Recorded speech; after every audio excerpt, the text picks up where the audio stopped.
Today we're going to talk about talking about your business. That's right, we are talking about your business. So whether you are in a leads group, whether you're doing your elevator speech, or you are creating content for your website, there are several things that are important to consider when you're talking about your business. And it's a lot of business owners, running a business is difficult. And so a lot of business owners have a tendency to kind of focus on themselves, on running their own business, kind of what they do in the business, problems that they solve for their business and things like that. And there is a time and a place for that. I would say, to talk about that kind of thing, join a peer group of other business owners. I'm in one, and it's great. We talk about all the different struggles and challenges that we have, and wins and things like that. It's really, really great. If you're not in one, consider getting into a leads group, into a peer group for other business owners. An outlet for that would be the Small Business Development Center. Google that. It's SBDC, or Small Business Development Center. There's probably one in or near your town, and that's a great place to go and talk about you and your business and what you're doing in your business. But when it comes to content that should be directed at customers or at people that are researching your business, or listening to you talk about your business in any venue, there is a different set of standards that you need to keep for that kind of dialogue with a potential customer. And we're going to talk about that today. There's sort of 10 things that I'm going to say, are kind of key bullet points for you to remember when you're creating this content. But if 10 sounds like a lot, don't worry about it. It's several of them kind of touch on the same sort of thing. So let's jump right in on how to talk about your business. The first thing that you have to think about when you're creating content for your business is what pain points or what solutions, what are you solving for your customer? So when a customer comes to the internet, or they come to a presentation to see you, to consume content about your business, they have a problem, chances are, regardless of what it is. They're looking for an air conditioning company. They're looking for a window treatment company. They're looking for a new garage floor. They're looking for, a tile backsplash, or flooring for their homes, or, any number of things. They have a problem to solve. That is what you start with. Pretty much all of the, if you only have time to listen to the beginning of this podcast, that is your takeaway. Find out what those pain points are, and always structure your content around the way that you can solve those pain points. That is absolutely the fundamental thing that you need to do.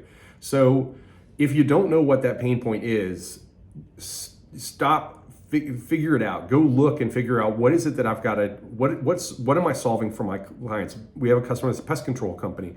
They're not going to talk about the products that they use. They're not going to talk about efficacy in killing particular types of bugs. What they need to talk about is the fact that your home is going to be pest free. It's going to be clean, healthy, safe for your family and for your pets. That's essentially what they're selling.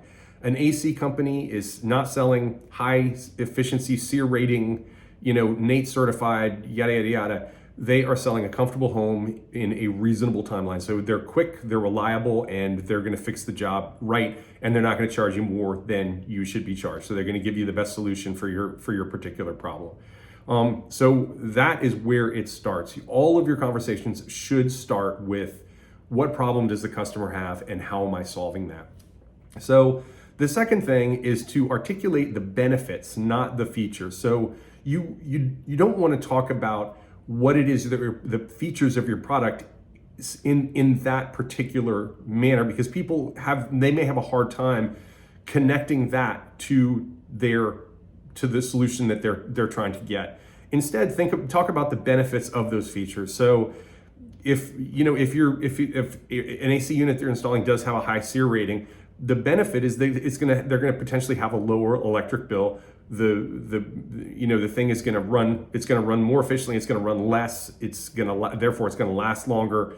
All of those things are benefit related. If you're doing concrete floor coatings, the benefit would be they're durable, they're easy to clean, and they last a long time. It is not about some chemical bond or some syllable word that nobody really understands what that is. We'll kind of get to that as well in a second. But it really is about durable, easy to clean, long lasting.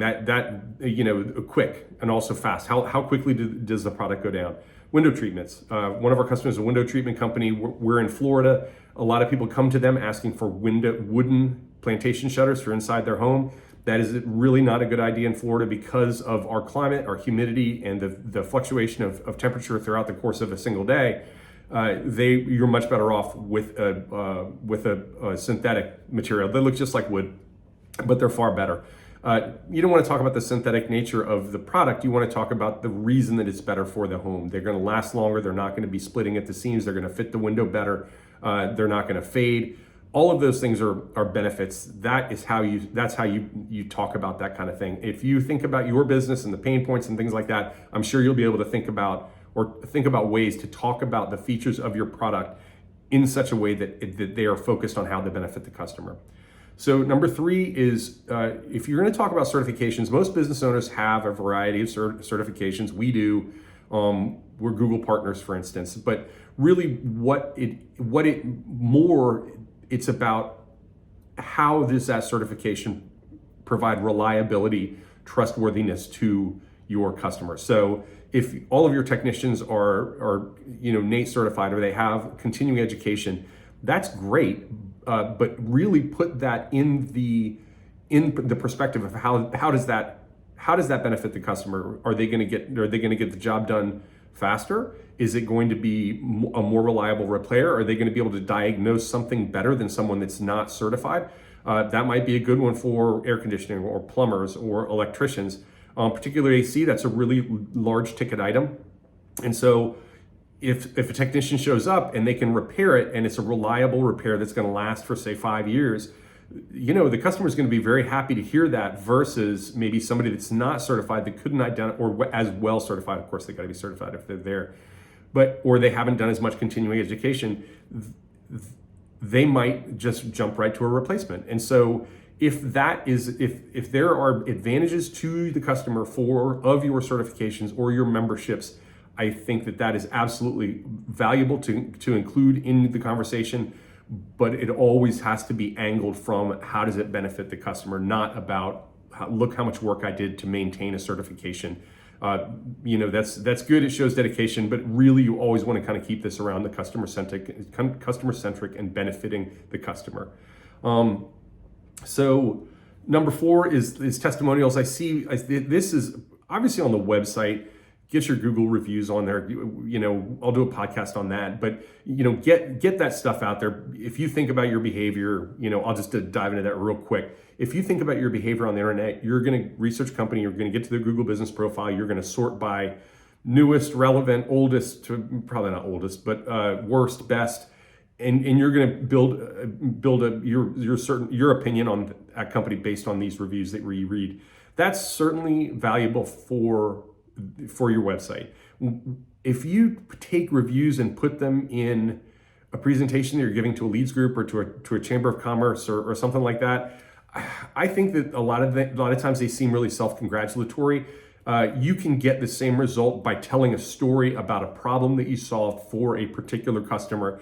If you can show pictures of like a before and after, I feel like that has way more value than a testimonial, because the testimonial really can look kind of self-serving in a personal, like one-on-one or you to a group of people environment.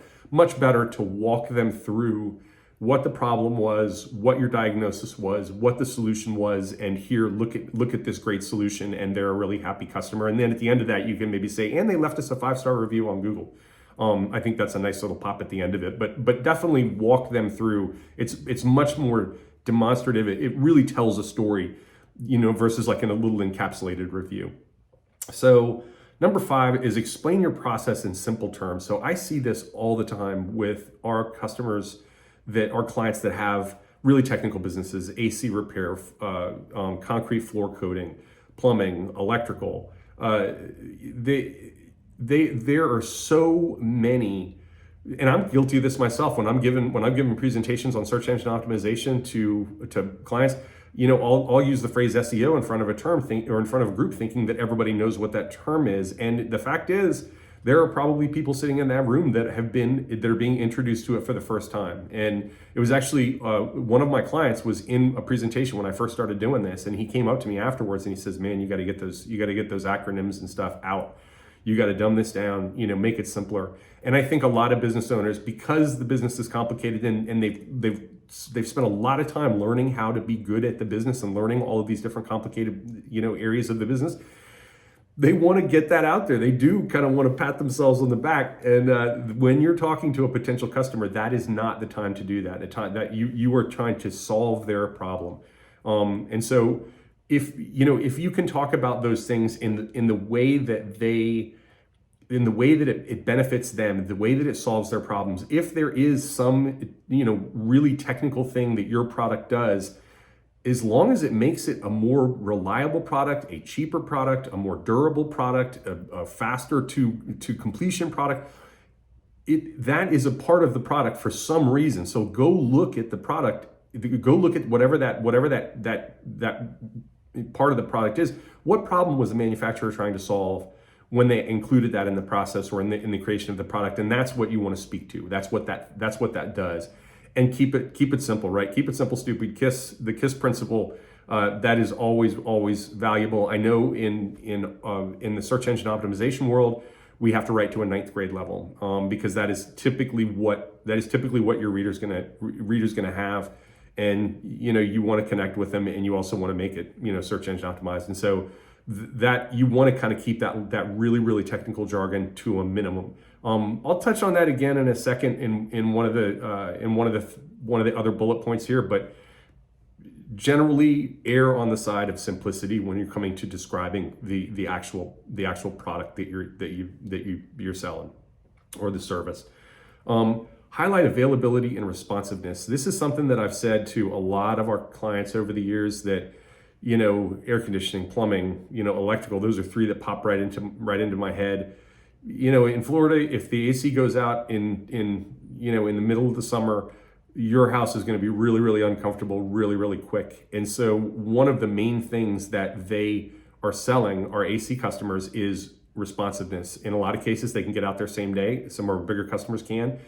Lead with that, and that it's going to solve your problem. Hey, we know that you're uncomfortable. That's why we're going to get out there. We're going to get out there as quickly as we possibly can.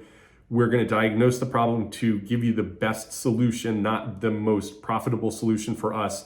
And we're going to make that repair quickly so that your house is cooling down, as fast as possible. So if responsiveness is part of your business, window treatments, obviously, generally window treatments are not an emergency situation, or like carpeting, or flooring or something like that. But the timeline could be. And so, if you can from order to install is 2 weeks, say it. That's great. Whatever that timeline is for your business, the faster that they feel like they're going to get satisfaction to their problem, a solution to their problem, or satisfaction on their purchase, tell them. That is an important part of their decision-making process. It could be the difference between calling you and calling a competitor. Assuming you're priced right, they like you both, you have a good story, you have good rapport with them, just the timing could make the difference. And so if you've got a better timeline or an equal timeline to your customers or your competitors, definitely make it known to them. So number 7 is, this goes back to the simple terms thing. So tailor your message to the audience you're talking to. If you're talking to a trade group that has people in it that are really, really knowledgeable about your product, definitely get into that technical stuff. I think that strikes a chord with a certain audience. But if you're talking to a layman, you want to keep the simpler terms. If you're talking to a broad group of people that go from people that don't know anything about the product to people that are really, really knowledgeable about the product, you want to try to hit all of those areas in your presentation. You want to get a little bit technical, but you also want to talk about benefits and things like that of that technical side of it. But on either side of that, whether it's a super, super knowledgeable technical consumer of your service or product to someone that's a complete layman that's being introduced to your product for the first time, it's still, regardless of how simple or complicated the wording and the way that you structure that content is, it really needs to be about the solution to the problem that they're having. That is what converts potential customers into customers. It converts browsers on the website, that people are just looking at the website, to people that are reaching out and contacting you through the website. That is what makes the difference. Number 8 is if you have a business where you can discuss price, I think it's generally a good idea to put it in a range that people can kind of react to. There's a couple of reasons for that, but the main reason is it's going to pre-qualify, because you probably shouldn't be competing on price. If you've got like a super low price and you're beating all of your competitors, that's great as long as it's really profitable for you. But if you're trying to get business by undercutting your competitors, that's generally not a long-term play for a business owner. So your pricing should be kind of in the neighborhood of what everybody else is. But if somebody's just being introduced to your product for the first time, putting pricing in a range for them can do one valuable thing for you, which is save your time. If somebody cannot afford your product or service, put that out there so that they don't come to you and you have to spend a bunch of time putting together a proposal that's never going to turn into work.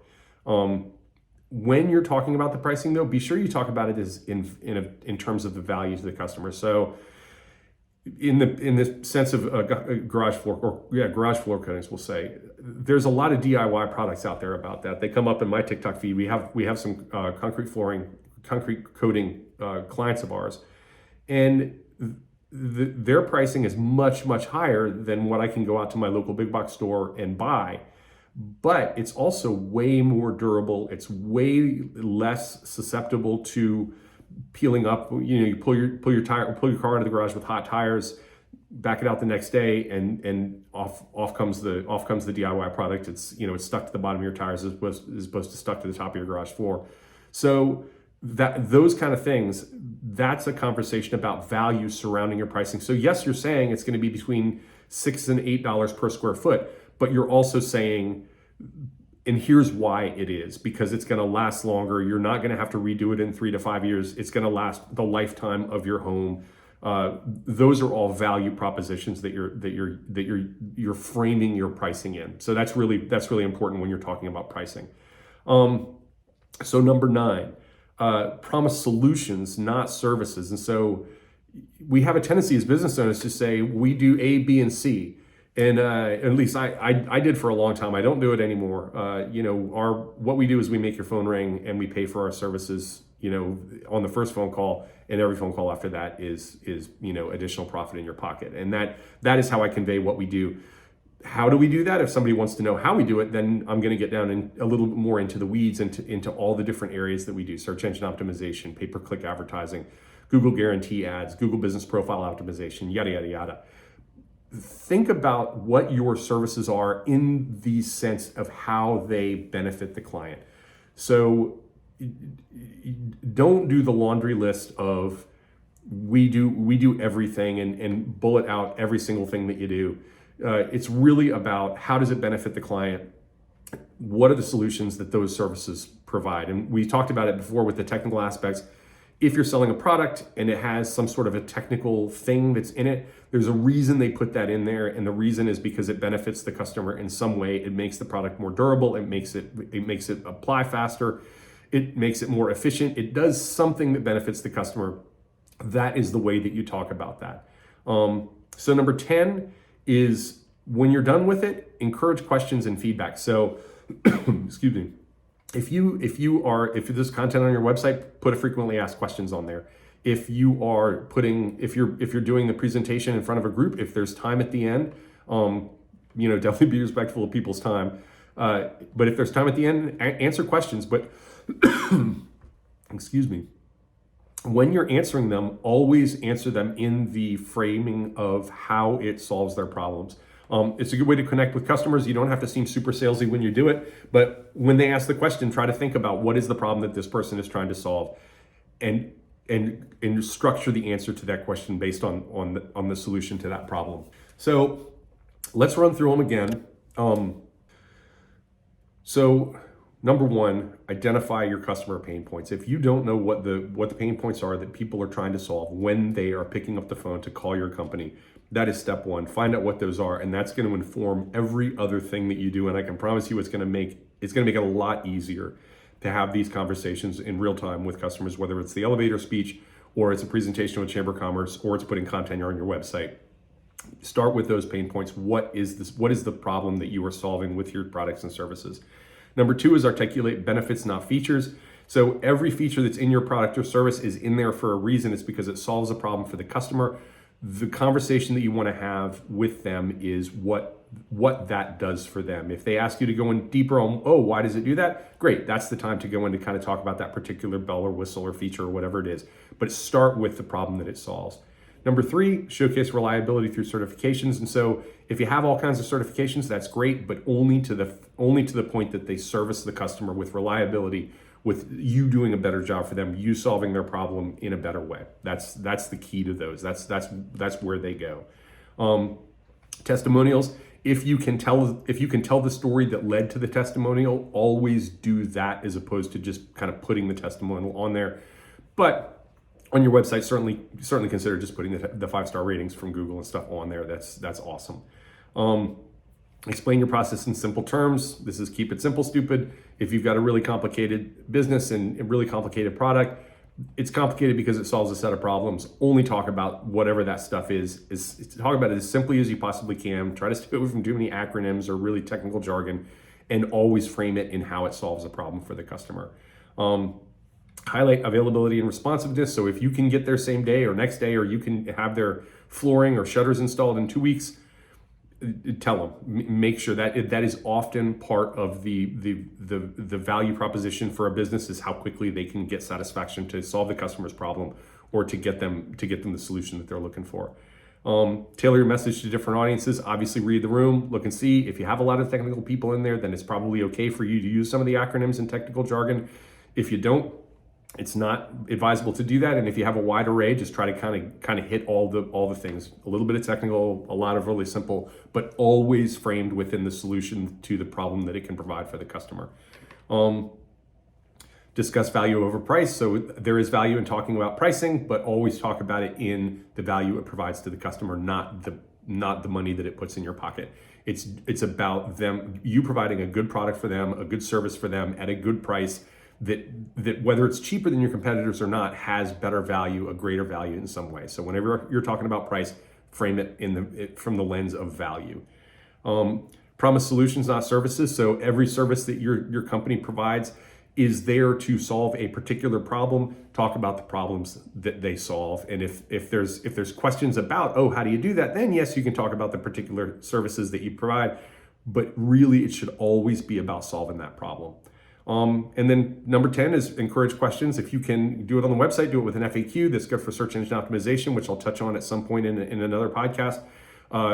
If you're in a room making a presentation, it's always great to engage with the people. But whenever someone is asking you a question, focus on the problem that they're trying to solve and asking that, and provide an answer framed as a solution to that problem.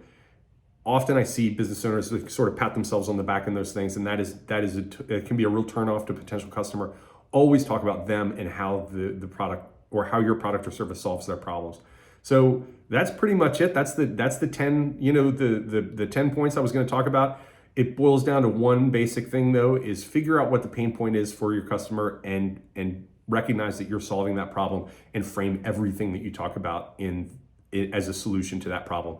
And if you do that, it's going to make your elevator speech better. It's going to make all your presentations more interesting for your customers, and more importantly, it's going to turn those people that are listening to those presentations or consuming your content. It's going to change them from just people watching you to people interacting with your business and doing business with you, and you're gonna profit for it. So that's pretty much it for today. I appreciate you taking the time to listen to this. If you do own a local business and you are interested in finding out about how you can market it better, get on we're drivegroupllc.com.